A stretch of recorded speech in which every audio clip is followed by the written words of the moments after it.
Hi, I'm Gozie Okure. Welcome to my YouTube channel. If today is your first time in my channel, you're highly welcome. In this channel, we discuss success based on the principles of God's Word. And in today's video, we'll be continuing with the series on faith, family, and finances. And our focus today will be on the family. Now, according to elementary sociology, the family is a union of two or more people who are related by birth, marriage, or adoption, and who live together. Now, the family institution usually starts with marriage, which is a union of a man and a woman who are joined together by covenant or by a vow. Now, it's so important to point out that marriage was not originally meant for everyone. Marriage was meant for the man and the woman who were in the image of God. Now, it was meant for a man and a woman who were filled with the positive virtues of love, joy, goodness, patience, meekness, and such positive virtues that were found in God. Because marriage was actually meant for the man in the image of God. But unfortunately, with time, of course, the devil stepped in and corrupted everything, including human emotions. Now, instead of people getting married who are filled with love, joy, peace, goodness, and temperance, now you have a situation where you have a man who is filled with anger, bitterness, hatred, strife, getting married to a woman who is filled with anger, bitterness, strife, and hatred, jealousy, and all such negative emotions. Now, the results can only be trouble. The result can only be heartache and divorces, as we see in the world today. I heard someone said that no one can successfully get married without knowledge. In other words, to be successfully married and to enjoy marriage, we have to have knowledge, okay? And you remember there was a time that some religious leaders, some Pharisees, came to Jesus and asked him a question on marriage and divorce. And Jesus answered them by saying, "Have you not read?" Have you not read?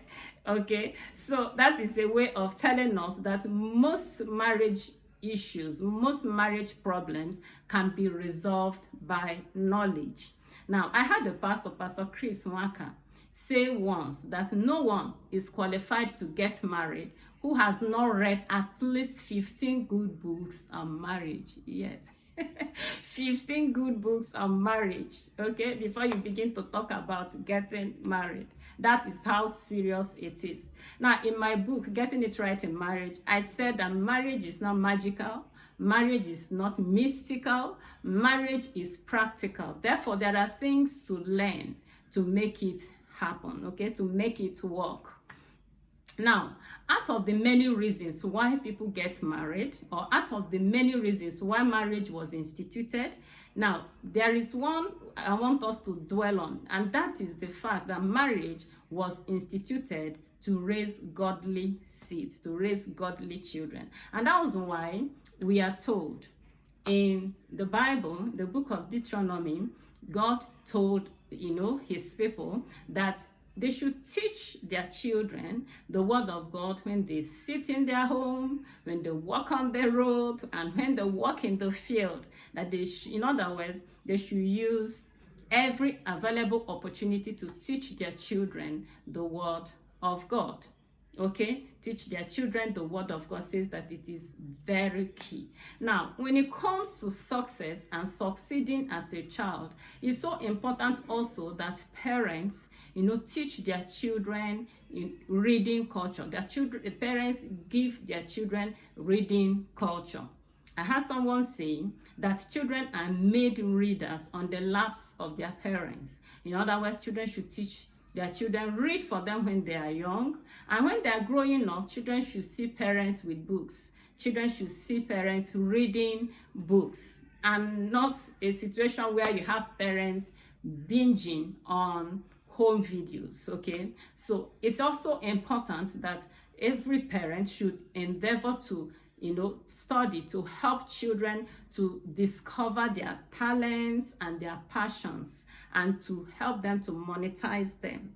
Right now, the internet has brought a lot of difference in the way money is earned in our days, right?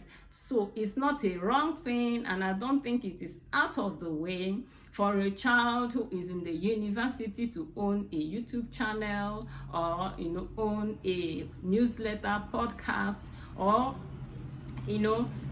anything that can help him or her to express himself, express his passions, and at the same time earn from it, right? Yeah, it's equally noticed that most schools do not teach financial literacy. Most schools do not teach financial education. So it is still the responsibility of parents from the home to teach the children about money and about how to earn money. Now, why is this important? Okay, yeah, it was Jim Rohn that said that financial literacy always precedes financial freedom. So when a child learns how money works, learns how to earn money early in life, and gets financially free, such a child will be able to have the time to focus in serving humanity and serving God, instead of being bothered with how the next meal is going to come about. Okay, so you can see that the foundation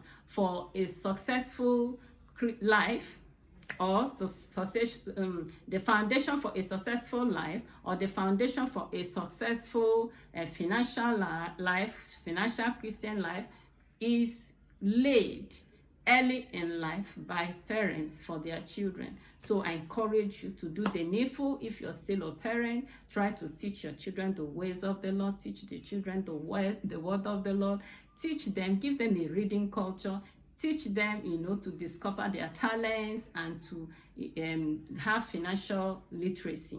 This is so key, so that they can go ahead and succeed in everything they do in life. Okay, thank you so much for being a part of this beautiful video. If you've not subscribed on my channel, please subscribe to my channel and help me to click the like button, and look out also for the third part of this video that will be on finances. It promises to be very beautiful.